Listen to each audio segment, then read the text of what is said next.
Oh, sorry. You caught me right in the middle of lunch. Sorry about that. Oh, it's all right. No big deal. Anyway, welcome to Wednesday Night Worship in Lent. We are so glad that you're here to worship with us tonight. Actually, we're very excited about the new series that we've got this year for Lent. It's called Sensing the Gospel. I guess I never really thought much about it, but it's fun how Jesus used the five senses to help people realize just who he was, who he is, and what he could do in people's lives. I think that's pretty incredible. As for me, I have to admit, I love taste. I think taste is great. Some people would say I probably taste things a little bit too much. Yeah. Anyway, there was a man in our church who told me the other day that he's lost his sense of taste. And I'm thinking, what? How can you lose your sense of taste? That sounds like a terrible thing. I mean, we all love to taste things, right? Well, anyway, this week is all about taste. So in a few minutes, we're going to take a look at a Bible story that will tell us how Jesus used the sense of taste as part of his ministry. It's really a pretty cool story, an amazing story, really.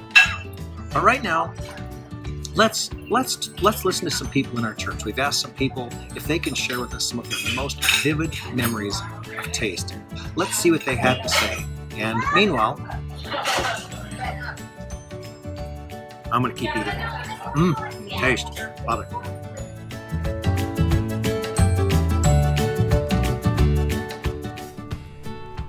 I'd have to say probably my mom's cherry pie. She was an exceptional cook, and it was just one of the things I remember from my childhood. She was just a phenomenal cook, but I really liked her cherry pie. Nuoc Mam. Nuoc Mam is fermented fish heads that we had to eat in Vietnam, because if we ever got shot down, or plane ever got shot down, we would smell exactly like the bad people. And I would never touch that stuff again. That's the nastiest thing I've ever seen. When I had cancer, I lost my sense of taste for 3.5 months, and I was drinking 10 cans of Ensure a day to try to maintain my weight, and I was still losing the weight, and I lost 55 pounds over the course of that cancer thing. And that's the worst experience you can possibly have. If you can't taste anything, you don't want to eat anything. And the way I got my taste back is I ate a jar of hot peppers. And my oncologist thought that was incredibly interesting, but I said I don't recommend it to people, but it worked. So once I got my taste buds back, I started eating again. And that's that. That's not too difficult. I used to direct camp, and the camp leaders went out on a forage on the land for one day, see what we could eat from the land.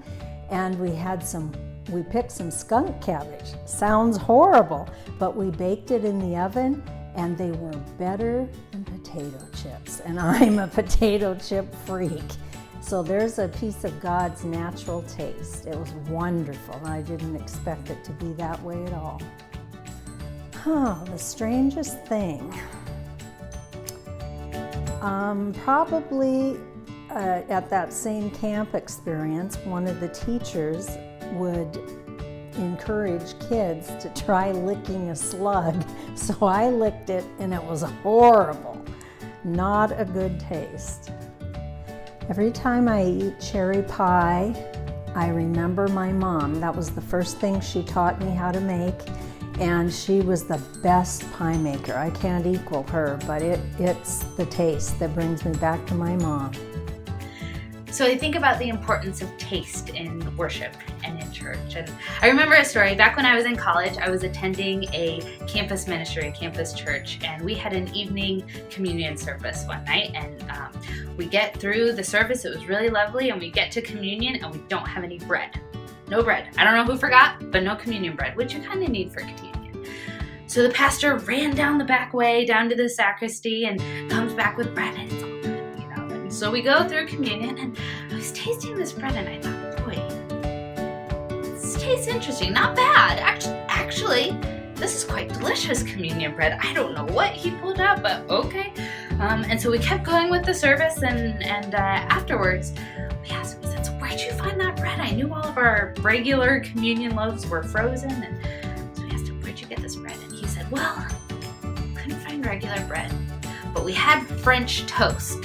And so I pulled up the French toast and thought, well, we can use that for communion.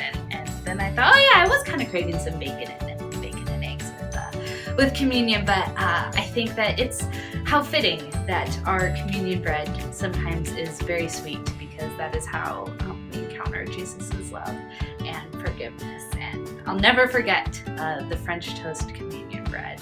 So taste is important in worship.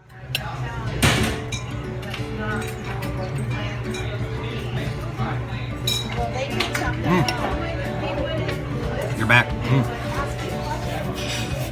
Sorry about that. Didn't expect you back so soon. Well, hearing some of those stories makes me think of some of the weird things that I've tasted in my life. My grandmother's Norwegian mush. Oh, that stuff is horrid. I still have nightmares about it to this day. Anyway, I want to say a special thank you to those of you who helped film tonight's video. You did an awesome job. If any of you would like to participate in the future Wednesday night videos, we'd love to hear from you. Come and help us do the videos. And now it's time to listen to the Bible story of how Jesus used taste in his ministry to draw people closer to him and to God. It's a remarkable story, really. Pretty incredible story. Take a listen. We will see you next Wednesday night when we talk about hearing. And speaking of hearing, I'm hearing dessert calling.